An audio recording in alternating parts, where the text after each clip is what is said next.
balandi ya Erotech TV mbote na bino esika bosanga na mwa lelo donc toyebi ke boza ebele bolaikaka bokotaka pe na ba vidéo na biso nyonso to téléchargeaka esengo munene mpona koyeba ke boza toujours disponible mpona kosoutenir biso kosoutenir émission na biso oyo boyebi très bien topresentaka elongo na mosali na nzambe oyo abima na batima aboya lokuta ya bapasteur alobi yende batindaki vraiment a passé message kombone boyebi très bien le messager Galate 416 aza elongo na ngai mpona kodévelopper une émission intitulée l'évangile en marche. Alors l'évangile en marche donc ezali bongo vision oyo nzambe apesaki atambusa mosala na nzambe apanza liloba na nkolo na esika oyo biso tofandi. Bonjour Galate.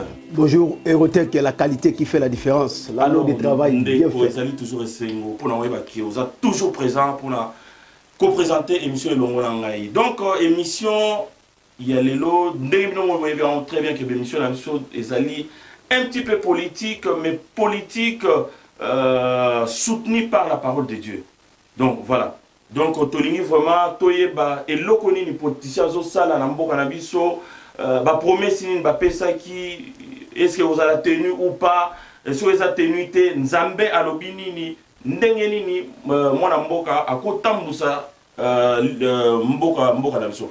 Alors Galate lelo toyebi très bien que tournée africaine et salamaki pona moponami oasika au nom de M. Félix Etienne Tshisekedi, ainsi, on est d'accord avec nous, de l'autre côté, vous êtes tous d'accord. Donc, vous êtes d'accord que tu as eu déjà mon ponami, Oyo, Ako Kambalingoma, pendant 5 ans, au nom de Félix Tshisekedi Chilombo, à ça qui tournait. Pour nous vraiment les bandes de la semaine passée donc qui photo banda vraiment tout décortiqué azo salanini banda prêta qui serment le 24 to que le 27 anomaki un petit instant. Allô? Oui, bonjour. Ah Natalia, voilà tout ça en ligne donc justement donc normalement le compte numéro 9. Alors, osez la moitié, hein, parce que tout ça dans l'intro, et puis voilà. Non, c'est la en ligne, oui, en ligne, en ligne. Ouais, d'accord, on a la Cataline, là, ok. Alors, Bandeko, on a si, bon, il est très bien que, na aussi, quand on a la politique, politique, en mort, on a vu que, Pona qui, Félix Tshisekedi, les lois salées qui tournaient, donc, banda semaine passée, Toebi Oeleka qui na prestation de serment, Toebi ndenge nomination, il y a directeur de cabinet Salamaki, mais na moi lelo azwaki bendele à sali tour, il y a est-ce que Okiko expliquer un petit peu et le roni na kene osala na Angola puisque bandi na Angola pour peu obanda na Congo aux esika musikate na biso, il y a 1 heure mais à bandi na Angola. Abandi na Angola, to koyeba justement pourquoi akende na Angola, akende ki Nairobi na Kenya, pourquoi akende Nairobi, de Nairobi aleki na Congo Brazza, masolo ezaki nini, bon elo ni netindi atambola lelo na moi lelo tozali le dimanche azali na Union africaine. Voilà, Toulobela Nyoswana, et puis Toulobela un petit peu le divers, hein, le divers, il y a Obalobaki, Toyokaki, et puis Tomegosal un petit peu analyse na Musso. Donc, Nenge na Ucholobaki, Madame ça a toujours appuyé par la parole de Dieu. Tout ça, Ndekomoko en ligne.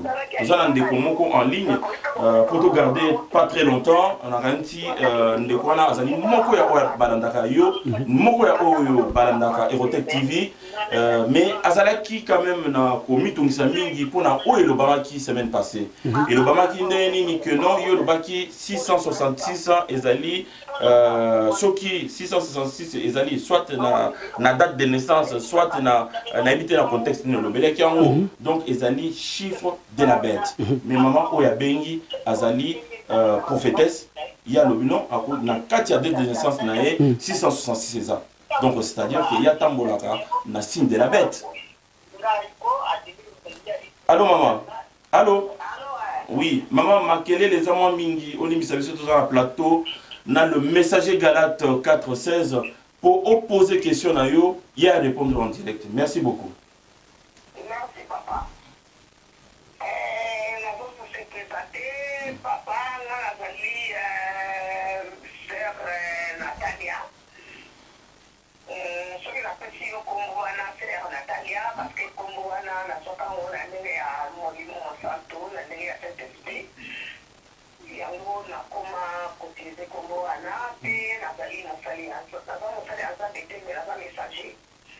Ah, messager le roi Galate, tu fais une bembena, merci.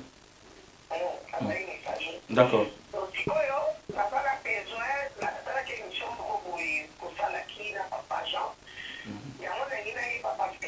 Ngai nde papa Jean Galate nde azali peme na ngai yem ta opeso ya na mutuna Galate Galate papa Galate. C'est pas grave. Merci beaucoup toke nega toke maman. Papa Galate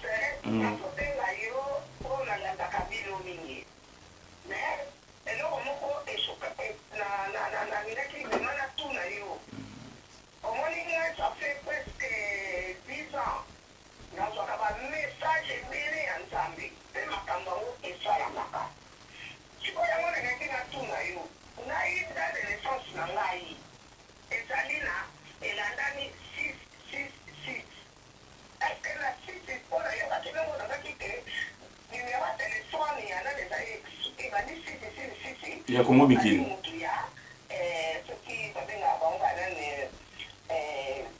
C'est la signe de la bête, signe de la bête.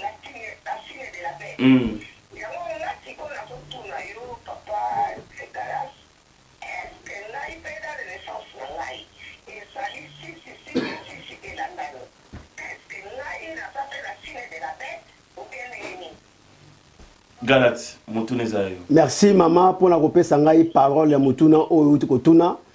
Olobi bien aux alliés messagères Yanzambe. Concernant 666 666 il y a date de naissance nayo. Ça n'a rien à voir na mambo oyo ngai na lobaki na télévision. Ngai na s'adressa ki na oyo babengi wapiti. Il est toujours léopard. Nanu a changé té. Concernant parce que azako dénoncer. Tant azako dénoncer Bible lobby Israël d'abord, Jérusalem d'abord, avant d'aller à Galilée, à Samarie. C'est-à-dire, Azaro Legana, Congo, Mikili. Wapiti, Alobelaki, 666, il y a 6 chiffres, il y a no, il y a Martin Fayoulou. Aye, Kolobalisou, Salobi, Keno, Martin Fayoulou, 666, et Fachi, Moana, Choua Yanzambe. Alors, na s'adressa qui na Wapiti, na lobi Wapiti, c'est bien, Ozako dénoncer, mais na cimetière, il y a Papa Mobutu. Okenaki koluka nini puisque aza papa na yote maman na yopete ndeko na yote noko na yote. Alors bato bakenaka na cimetière bazali bato 1 Samuel 28 ba necromane bato oyo ba pratiquera divination bato oyo ba prophétisera na divination ba ke ko évoquer ebembe muto akufi ba pratiquer pa lobisa ebembe po bazo ba penser oyo ezali diabolique pour pas qu'on s'abat en Nzambé. Na s'adressa na wapiti, na lobi wapiti. Il faut au banda tout d'abord. Au denosaki, au babengi logo ya combat spirituel ya Mama Olangi que son âme repose à paix na mbani na ye. Au denosaki a lobi que non, a denosaki a lobi bazali batu ya satanique batu ya pratique. Alors, tant où yaza ko dénoncer à Télémina 666. Moi tout simplement c'était par la révélation. Tant on a ko mona numéro, yango no lobaki soko yibili kambote. Baba Magalibanga na manga côté là, ça c'est clair. Soy bili kambote, ça dit il faut se justifier. Na ça qui na bi voilà. Il faut banana ko dénoncer na nubi pai oyo yo zali na 666 ya numéro de téléphone. Oyo yo ozanango, soki olongoli yango elakisi ki webili kambote, soki botiki yango elakisi numéro de téléphone na bino ezana impact oyo ezali pour ko tromper bana na Nzambe. Derrière toute l'image, il y a un esprit. Derrière toutes les paroles, il y a l'esprit qui est caché. Toza apona ko contrôler batu maloba ba lobby na maloba na bango esprit ni ne bombami toza apona ko contrôler batu derrière ma image na bango nini e bombami tout simplement zalaki concernant ya wapiti oyo ayebani aza toujours magicien oyo Jérémie 13 toujours eza ko lobela toujours que non aza léopard nanu alongoli posona yete nanu abongwamite aza ko utiliser kombo ya Nzambe pona ko kosa bana Nzambe elingi ko loba que non aza ko dénoncer po akanga bana Nzambe na mutambo na ye il faut abana ko dénoncer oyo nanu ebani na ndako oyo azali ya Congo Mikili na ba pratique oyo azanango ça rien à voir na yo yo lobi que non date de naissance na yo ozana 66 na yebite est-ce que obotamaki jour nini mukolo nini est-ce que obotamaki le 6 est-ce que moi na yo ezalaki ya juin est-ce que année na yo ezalaki année nini na ye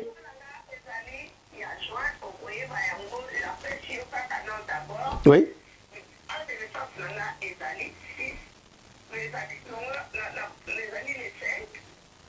Ouais, les 5.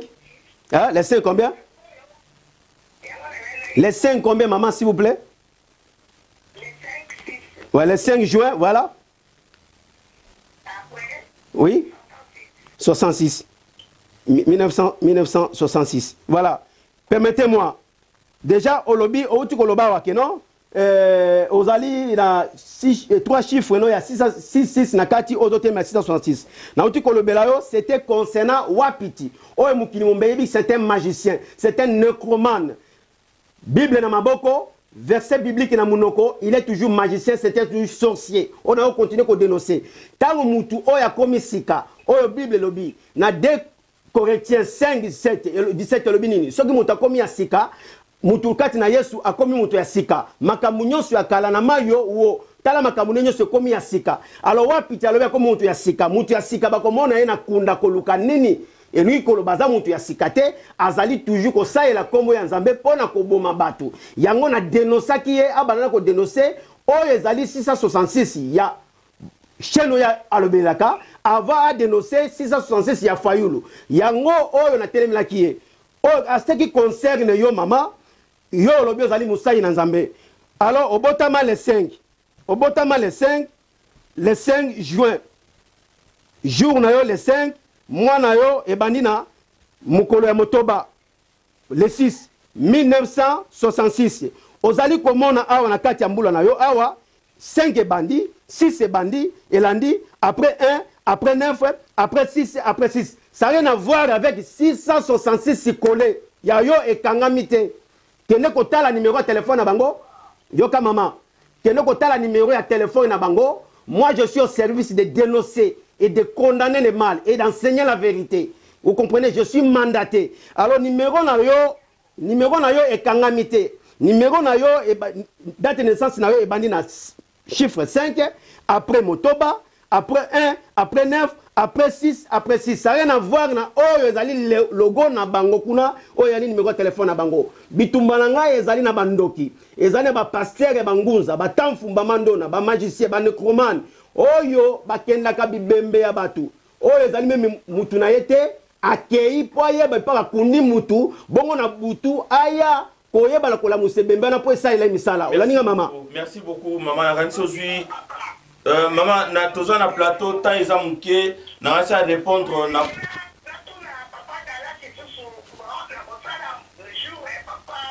Oui. Oui.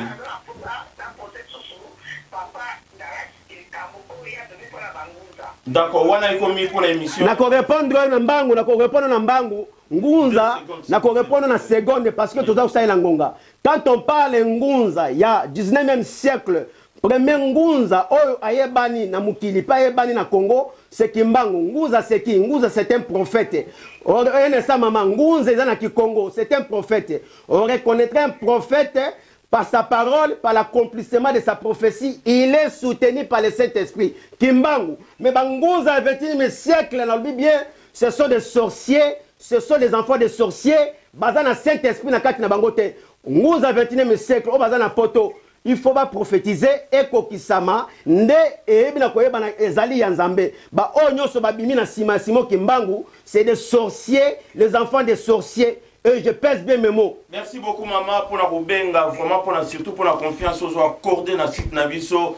Continuez la rubenga mbala simananti Rosalas. Dimanche prochain à 14h, benga era malamu de manière à ce que va répondre à ma question et surtout au Seigneur à la mukuse pour voilà, moussali za moi tango za muke. Merci beaucoup maman. Ouais. D'accord.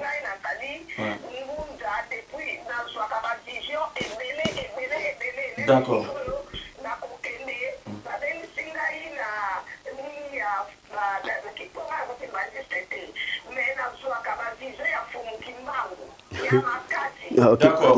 Ok, c'est débat.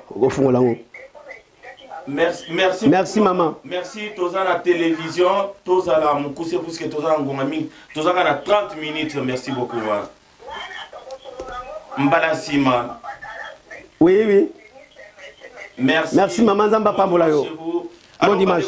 Bandeko balandi, donc toujours continuer na mituna na biso. Première question na ngai ezali ndeko toyeba santé nos années. Santé eza toujours makasi balaga sanzambe libota ndengo za likomona toujours na maboko nkolo. Santé za malamu ekotika loza malamu ekozala mabe soko za libanda nzambe. Alors mais soko zongi siko na mboka ndeko na ati ndeko nyoso za na kati ya Congo na mwa lelo bazala o bazala kati ya Congo ezala o bazali banda bazana esengo pona mokonzi ya sika o afandi wana toyebi ke na kati ya libota bato tout baza esprit mon côté ba mécontent bazali mais problème ezate tozoto na o ya zali wana selon programme nae tomoni voyage à liboso cap sur l'Angola. Alors masolo ezindeni puisque ba dévoiler penza mobimbate bandeko ba rolanda biso na moi analyse na yo en tant que mosali na nzambe tongi toyeba mission oyo titekeza za nango par rapport à ba déplacement tournée africaine.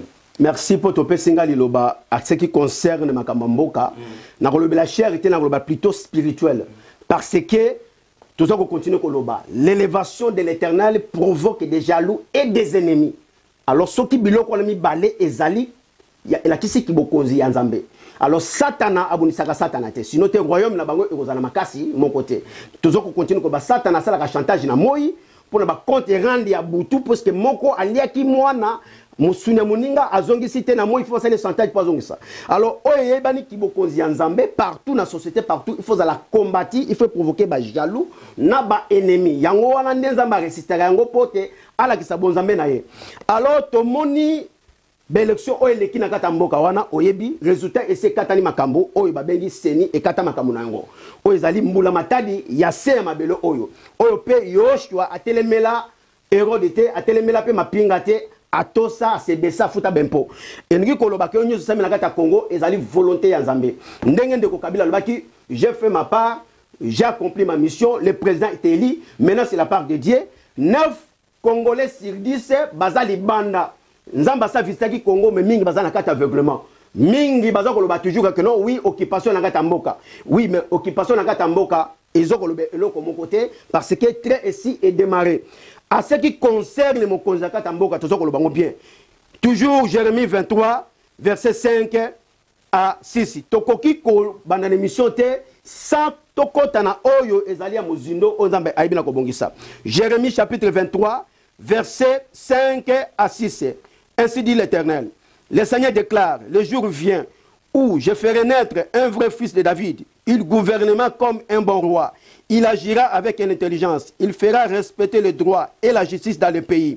À ce moment-là, le royaume de Juda sera libéré et le peuple d'Israël vivra en sécurité. Voici le nom qu'on lui donnera. Le Seigneur est notre salut. Merci. Namutuna outukotuna ngai réponse nango na katia ezali oyoki bien balobi bien keno na landi maloba mibale oyo outuko bimisa alobi na kobunda po na sécurité o etali ya mboka na kobunda pote congolais avant na katia kimia alobeli sécurité alobeli droit alobeli paix oyo bazotalisa biso na kati awa okoki kokamba mboka te soki peuple na yo aza na kati ya kimia te ezala tata na ndaku soki papa wana azali responsable te bana pe bakozo éducation ya malamu ezate tourner ya sali toyebi biso totika mboka na ba 9 régions mais lelo comme soki ba 26 o toyebi te bakati Congo ndambo ba région bimikili mais ba région oyo ezali frontalier ya Congo e kanga biso o toyebi ya makasi ezali Angola ezali Congo Brazzaville ezali Rwanda ba Burundi ba Kenya obligé Rwanda pe baza makasi nalobi Rwanda komi makasi parce que akutaki Congolais za zoba alingaki mboka na yete mais yo tant ozotan ikaza makasi opesi makasi nazoba komi makasi na kimuyibi oyo ayibaki na kati ya mboka akomi makasi na ndenge oyo azaleli wana donc ba minéraux o azwa donc commissaire et commissaire makasi commissaire biloba loba mais asili si pe minéraux te parce que belge pas ça minéraux mboka wana te ezoko bota lokola mayebo alors pour te dire siko que non tourner oyo fa ça là atambo na Kabila te azotambola ye moko parce que za na signature ya mboka alors akei tourner ya koluka paix na ba pays frontalier oyo ezali jinga na Congo pour la sécurité ezala na kati ya mboka parce que ce qui pèse à na sécurité zalité qui na moko ko gouverner ezate peuple ko zalate ce qui ezala ndi ngwana lenga banda pa Rwanda mutazo cha biso panzi likolo na est non Rwanda azo cha biso panzi likolo wana ezalaki na musika na moment oyo état de droit est en marche elingi koloba keno Rwanda zala na mboka na yo mukonzi akoti sikoyo awa ezali mwana bilaka bokonzi ya maboko nzambe eza maboko mutu te elakisi tanto oyoka kutu balobi keno bako se déplacer baya oni bakoya po batelemela oyo etali résultat mais bayaki te basuki na mboka na bango elingi koloba keno Kagame na moma oyo pe azosu mokonzi tatikali mokonzi ya mboka na ye azosu mokonzi ya organisme oyo batiaki ete po mande sesili mandane esili basi remplacer aza na pouvoir moko te ya kodiriger biso na kati ya Congo pe ya koloba quoi que ce soit na Congo po ye moko azali incapable na mboka na ye. Alors pour te dire tourner oyo ezo sale mezo lo banini munoko oyo efingaki esengeli munoko wana e bana kokumisa batu oyo bayinaki esengeli bato ba banda kokumisa après c'est ça o babengi kibokonzi ya nzambe mais soki ezala kibokonzi ya nzambe te mais pourquoi ba yamela ba pays mususu ça sou pourquoi yabi ça soit yambi ayibi pourquoi zo yambaye bazotala munene ya Congo pourquoi président Angola Ayambié, bazotala munene ya Congo. Mais Ayambié, président Congo Ayambié en tant que président, puisque Mounana est très bien. Tant qu'il y a Ayambié, et si on va faire qui tout ça, il y a un drapeau Angola, mais il y a Congo Zalaïté. Donc Ayambié en tant que master. Non. Dans le cadre de la COP, non.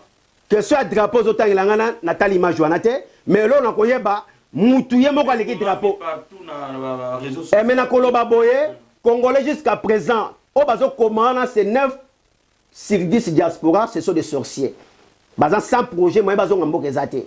Bazo ko kangamaka na kata mboka wa. Alors du coup, présence ya mutu eleki drapeau. Pour drapeau te mutu ko pesa batu kwanga. Drapeau te mutu ko pesa mai. Drapeau te mutu ko pesa batu étude. Présence na ye moko eleki drapeau. Est-ce que drapeau mutu lobaki na meeting lobaki na discours? Non, mutu lobaki. Est-ce que bayambaki drapeau bayami mutu? Nani aza président? C'est lui. Alors toke na Kenya, wana to sisi Angola, toke na Kenya, asanisa iba Congolais à diaspora na Kenya, et c'est bon, rentrée scolaire prochaine, ezali gratuite pour na moins de 18 ans, tozana, tozozela bino ba tozana diaspora, bozo ngakin, boya au travailler. Au quand il faut marquer et vous la possible, déjà pour répondre à retour à diaspora. Toza ko continuer ko loba que non, ki bokonzo ya ko traverser les épreuves. Pourquoi épreuve? Mutunyo surtout oyo alingi ko tongandaku, et ko bimaka lokola magite. Okobanda na sima, okobanda na zelo, okoluka bakayu po tonga fondation tonga ndako nde sima ba kolala. 9 diaspora si 10 9 Congolais partout dans le monde to yebi que non Congo ezali ya kokufa lokola Lazare il faut c'est quoi. Et kufi na yete, et kufi na ba mentalité na biso na ba éducation na biso. Oyo ya koyiba. Alors, mutua mesana koyiba, mutua mesana koboma. Tango yele état de droit qui signifie éducation et changement de mentalité, akokoma ennemi na yo parce que ya mesana na facilité. Siko ningo zongi saye na nzela, c'est ça maman makambo. Eza ki bokonza ko traverser les épreuves, mais lokol les até nzambe, nzambe moko mutako sukola nzela. Alors, mission ezaliete bana mboka ba panzani partout dans le monde entier, partout Congolais panzani lokola ba peuple juif israélite ne ba panzana ki partout dans le monde. Et alors il faut ba luka bazonga na mboka na bango mokozonga na mboka na yo na maboko na makolote okozonga na mboka na avec projet po mingi bateka mama pangu na bango po yaya poto. Est-ce que okozonga na maboko na makolo bakolia yo so na libota kindoki sans ambe bakolia yo parce que bateka lupangu na bino po yo ya poto po balobi siko que non état de droit ozonga na maboko na makolo faut za la muta malade na mutu. Vous comprenez? Banani bakozonga, bato bakozonga ibi na projet ya eloko songolo pakala akiko fungola so ligado na ye, akiko mona mapinga mbula matari akufuta ba park na ye ba tax na ye, nde atambusi makambo na ye. Bongo so na sans projet na kozonga pone senga kozonga. Okozonga so na projet ya mboka na yo. Na ba o nyoso ozonga te Congolais nyoso ozonga. Ben na lobi Congolais libre oya linga zonga na mboka na ye ozonga na mboka na ye. Eloko obanga zalité. Tomoni ba o bane ko finga tomoni ba o bane ko loba n'importe quoi o tondo ko loba biso nyoso tu bazongi na kisasa mutakangi bango azali te tomoni Caleb aza soute aner basi ba chanjango alors nani akokanga mutu na ko mutakanga mutu na ko bazate bakokanga yo par rapport à quoi ta ya Kabila et sili tozo sur ta ko lobela Kabila te to komi na ta ya état de droit et la kisi bakokango soza na mbemba te bakokanga yo te. Alors, état de droit là ici, ce que vous faites dans mon tour, il faut dans les preuves. Oh, il faut que non. On a raison pour pas kangayo. Alors, na Congo, tout le monde président Sassou Nguesso a quitté na prestation de serment, na investiture il y a Félix Tshisekedi. Mais à s'arranger quand même à Kende pas na Kende on s'ani, à Kende on soit bokonzi, à Kende on soit je sais pas, moi lycée que moi pungu na éviter so indi nizala Pourquoi Akene na Congo? Il n'est pas Akene, puisque à sabota qui est la prestation a quitté l'investiture. Bible lobby que non, Dieu résiste aux orgueilleux, il fait grâce aux humbles. Tout ça comme on a bandaka la depuis l'élection ici et bandi, ti résultat de 1000 lelo et nous koloba que non, Nzambe atalaka intérêt général ya peuple. Ce que muta koluka intérêt personnel Nzamba ko confondre à côté le confondre ti nasuka. Wana Nzambe. Alors pour te dire que non, permettez-moi et continuer quoi? Ah oui. Écoute, mais il y a des évangélistes, mais non, il y a papa pité, il y a identité nangai. Alors du coup pour te dire que non, le col Nzamba telemelaka ba orgueilleux, asalaka grâce na ba humble. Aba azako continuer ko lakisa toujours humilité na yo oyo azanango. Il faut à transmettre congolais. Alors bien que non, je vais ramener l'amour dans les cœurs des Congolais. Toye bien on 9 Congolais sur 10 amour ezate. Ya mboka na ona ndeko na yo ezate. Les Congolais nous sommes les hypocrites. OK, hypocrite est très dangereux pour les gandoki. L'hypocrite ne hériteront pas le royaume des cieux. Ndoki akoki kokota mais hypocrite akota lolate. Ils sont très dangereux. Mais tout ça kotala que non, tant on le dit que non akei ko zoki bokonze pas ya sasu. Par rapport à quoi? Sasu soki a quitté. Par rapport à le fait que ça doyen à la présidence. Wana na yebité mais a délégué ki moto ayaki. Mais yé accueilli pour la coopération ya mboka Congo, Kinshasa na Congo Brazzaville, tout ça batumoko.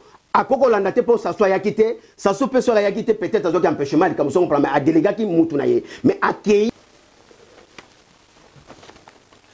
Alors ndeko na si to comment kende na chute à mission na biso lelo parce que ainsi, au lobeli un peu l'essentiel, il y a Makambu, Totikali, na point, il y a Lamuka. Lamuka, ainsi, on y très bien que Lamuka, les lotos à la tribunal, il y a cour d'appel, l'Obiana, qu'on a tous en cour constitutionnelle, bon, hier, tout ça, il y a la cour, il y a droit de l'homme, il y a UA. Alors, écoute, à ce qui concerne la Mouka, déjà, baza ba tribalisme, la Mouka, ba hypocrite, la Mouka, bazali le plus dangereux pour la République. Alors, na kata la Mouka, ba criminel. Oui. Tout le monde en a peu besoin, ça maillé quand même. Balobi bien, nazo loba la Mouka. Ah, on a sur l'individu la Mouka. Mais bon, ça représenté par Martin Fayoulou. Oui, mais nazo loba la Mouka. D'accord, ok. Tant on loba la Mouka, nazo tala ba fruit na bango. Mbula matada sakati makambo na mboka wana. Président Assi Abemi, mibe kwa mboka ezali, tribunal sekati. Mais bazo continuer ko semer toujours ba trouble, eza provocation o bazo provoquer pour ko mema peuple na kati ya désordre. O ba satanda ki que non mukolo ya proclamation que président eza eli et ko bain de sang et ko couler na mboka wana. O yo pe kimisaki kizami na yemba na poto parce que mingi bazela ki makila etanga na kati ya mboka wana. Tant makila ko tanga. Si s'il est en visite. Non, c'est pas visite, eza mon côté. Eza mon côté akimaki. Alors mingi bakimaki basatandaki kelo bain de sang et couler na kata mboka wana à partir à trouble ya bain de sang ba occidentaux benemi ya Congo ba imposer un posting na bango oyo ba composer na peta Congo pour intérêt mabumu na bango po ba ma peuple nzala. Alors tellement Nzambe amona kana musika na makanisi ya batu Nzambe a confondre makambo oyo élection salemi depuis mukili ebanda Congo 59 ans passation de pouvoir et na mboka wana. Ténèbres ekei, lumière ekoti. Batu bakoko sepelate. Alors batu bazo sepela kaka balingaki ke peuple azana mboka ku faranzala akotina ko senga bango code ya Western Union, code ya MoneyGram, balobi to komi libre, il faut que ko sala ba futaka biso $400 to komi libre. Alors même ce téléphone on peut que ça c'est les lits diaspora batali so ba reno o batakini. Alors pour te dire batakini bana besoin de libération. La Mouka tout simplement eza clique o ezali ba pierre ya nation. Alors na tala kinde ko muzito. Alors bien que non aza mwana ya mboka aleki na TV5. Na TV5 pour me te dire que non oza ko tala longi na bango eza refléter mutema na bango o ezali ya mabe. Alors aleki alobi que non oui, ben universitaire bakoya na mboka wana te. c'est-à-dire que konzo ekozala mbute mbute eloko mo balonge ko sale maté muto alingi mboka na ye il faut faire sa chance na muto aleki po bande kona yo oyo koka ko pesa bango le côté bako kozwa ya kolia ya komela ya kolata mais aleki et pas ba pa ba kenon mindele bako yate po ba ya na misala po bat basala elingi ko ba kenon la muka tout simplement eza clique ba diable clique moko ya ba pilleur clique moko ya batu oyo bazala kati ba monde moko diabolique baza imente. Alors, Mouto za ime akor lo ba na télévision pour le babiloko o lo ba ki na TV5 té. Tout simplement bazali on a pour compliqué o ezali tâche ya ki bokonzo eza na kata place. Alors babiloko bango ba yiba état de droit muto ko kanga bango. Babiloko bango ba pia état de droit muto ko kanga bango. Yo moko yiba ki fo zongi sango parce que moi na mboko efali ya batu batanga na mabele. Ba fonctionnaire mingi ba kufa, ba veuve batikala mibala bango zombongo té. Alors ba soda ku ko lo baté so côté solo mba solo pona bango. Elingi koloba que état de droit et ko kanga mutu na misala na yo oya sali.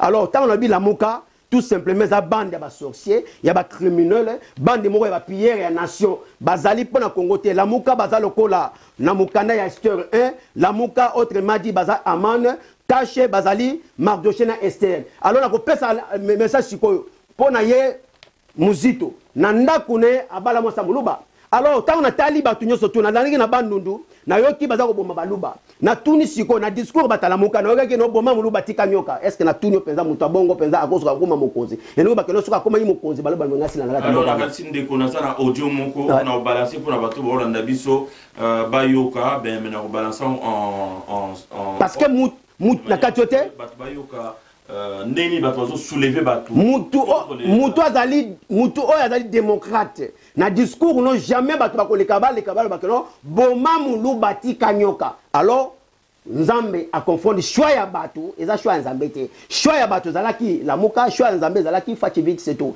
parce que na temps oyo congolais face se réjouir à ko traverser des preuves o ezali vrai oui à cause na baguette magique était pas rester Congo pour Congo ku finalité Congo ko bonga na changement ya mentalité na éducation au congolais ni ne ko bongisa yango état de droit pour na batu la muka laisser tomber tango talimbemba aliaka ba pigme mutu aliaka chef humaine est-ce que akozala mawana bino aloba na bino ja c'était inacceptable aloba na peuple congolais so bobimi na ko bomba bino est-ce que mbwa a changeaka biloko a sanza akozongela ngo toujours alors pour ba pigme na zo message bomba yesinga ba pigme ba porter mbemba ba porter plainte puisque aliaki bande ona bango état de droit mutu ekokata makambu pigme akotelema akei mukonza ba pigme na Équateur akotelema ki alobi que non basilisa biso na un secteur mbemba ndeba ko kangela ba preuve na bango alors na mutu etali katumbi azo jouer jeune double G na moyi na yoki kunkwa mwanza alobi que non azali ennemi te azako senga zonga mboka na yoki Kalombo alobi voilà toyebi Félix que non bitumba bunda aza vrai guerrier alors mais sikoyo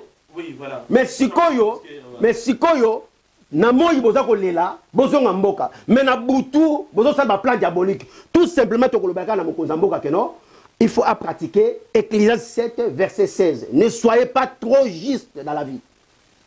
C'est pas moi qui le dis, c'est la Bible qui le dit. Alors bino basa na Nzambe na gansi lelo tolanda ki o eleka ki na fi dans les filles na l'église oyo Félix Tshisekedi na Martin Fayulu basambela mais et comme ça iso ba bensika mutumo pa basambela pona ye on dirait ndeko mususu wana aza suna tina misu na bango le fait que aza présidenté puisque basambela moko alors que ndeko na mususu azana akolela azana ko mitungisa pona ndenge azo réclamer ba vérité des urnes ou bazo pesa été yende na gansi il fallait basambela yende mutozana rondela. Mais merci parce que la réponse na personne a dévolé voler mon attaque congolais voler mon attaque homme spirituel attaque congolais tous à la juste na tout bien Fayulu nga na koyeba Fayulu na 2016 tanga lati tricot na elongi effigie ya Etienne Tshisekedi wa Mulumba tanga babeta ke bal perdu be pas ne bagi Fayulu na tricot ba Fayulu tena ba mozui ba tona yebi bangote ba yebi na moment wana soka lataki tricot na te alingaki pa yebana te azalaki eli parce que azalaka ataki t-shirt ne longia Tshisekedi yango azalaki eli tango bayebisaki kota na parlementaire alors non base na ngelo bina kota vous comprenez akenda alors pour te dire sikoyo tango yo lobby en tant que sikoyo congolais na tant que congolais Nzambe a tranché na ndenge na ye mais sikoyo tango lobby kelmo ko sambela mais na yoki bien na ba discours nyo surtout baza ko tendre mena moto mais na yoki bazongisi to kozwa loboko ya salité c'est un insulte ozola na très bien na baza ko tendre loboko na mutu mais bato bazongisi ala moko bazongisi que non loboko ya salité to kozwa yango te na ebité loboko yango mais tango bazongisi ya pasteur était tango ngana yoki babi que non soldat du peuple même jour ya prestation de serment partout bazotambula ba soldat du peuple bazotendre mutu mais pour aya basala mais mutu wana azongisi abi que non na kozwa loboko ya salité te. C'était un site où ils allaient inoubliable dans la mémoire du peuple congolais. Alors, Bandeko Balandina Kanti, tu as un point de chute, mission sur les lois et sengo, et zali mounene pour la voie qui bolanda kabiso, bo sabonaka, bo laika, bo partajaka, vraiment bisilane subino, bo sangani na monde mobimba. Bolandaka Erotech TV. Merci beaucoup pour la confiance au témoigner pour la viso. Boyeba que Erotech TV Kinshasa et Fungwami, tous allez bongo na Carmel Alidio, tous allez bongo na Andy Lumisa, tous allez bongo na HM, tous allez bongo na King Nyamakor, en tout cas Bilili ya Moutouya et bandit. Donc ma sérieux bandit, le rappel liberté commis, liberté d'expression commis, na kanti pour rêver ba on a katandela avec ba effigie Erotech TV. Merci beaucoup Ndeko. Naebi que yozali moko ya oyo balobela kamboka mais sur la base biblique. Tout à fait. En tout cas, to continuer musala oyo pour éduquer peuple puisque yomoko le dit très bien que population ils ont besoin d'éducation. Ah oui. Donc bilanda landa to boyi, to yoki, to vérifier et puis to sali. Ndengezali. Est-ce que vous avez l'obasuka pour la Ndeko yo ba olanda yo. L'obasuka ezali kaka na moment oyo, il faut to saisir opportunité aux ambapé sibiso. C'est-à-dire na course seigneur surtout les premiers azalaka na les derniers azalaka. Alors histoire ya Jacob na Esaü il faut te abiso peuple congolais. Alors histoire ya David na Eliab était abiso na makambo elekina na Congo. C'est le temps ya Congo. Mais loko to kosenga kaka boye. Mentalité abiso peuple congolais et kufa ki na régime Mobutu. Et kufa na régime oyo etali ya Kabila. Mais éducation nationale mentalité et kozonga par état de droit. État de droit et ko kanga mutute. Même pas na yo mutu e ko kanga yo parce que soko zali bien éduqué okoyeba na kotika o ezali ya mabe yangwana état de droit e ko tonga Congo. Il faut congolais totika la bomoko to linga mboka na biso puisque ba paya mingi baza ko kumisa o eleki na mboka na biso au moment où biso moko tozo koyeba o esalimi na kati ya Congo te. O toko lobela bana na Nzambe yangwana batika na makolo ya nkolo basambela makasi pona mokonzi oyo Nzambe ayebi na kopesa biso. Mais ali pasi na mawa soko interroger 9 Congolais sur 10 ou 7 na monoko na ye ozako yoka bi oui aolia poison ozako yoka oui bako assassiner ozako yoka kaka non bazo proférer ka ba négativité. Est-ce que tozana besoin to kufa kaka na bamboka oyo ou beto zo que se rejoindre na mboka Nzambe pesa biso.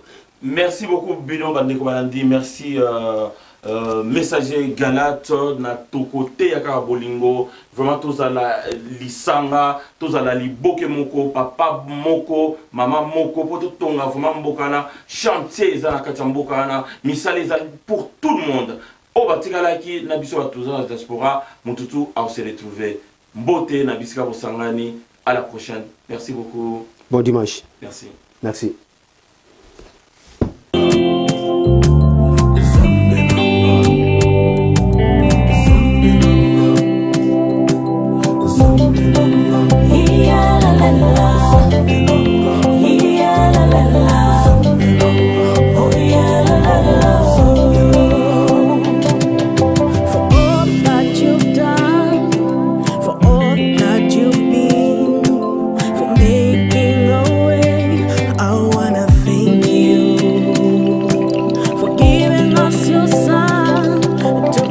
Glory.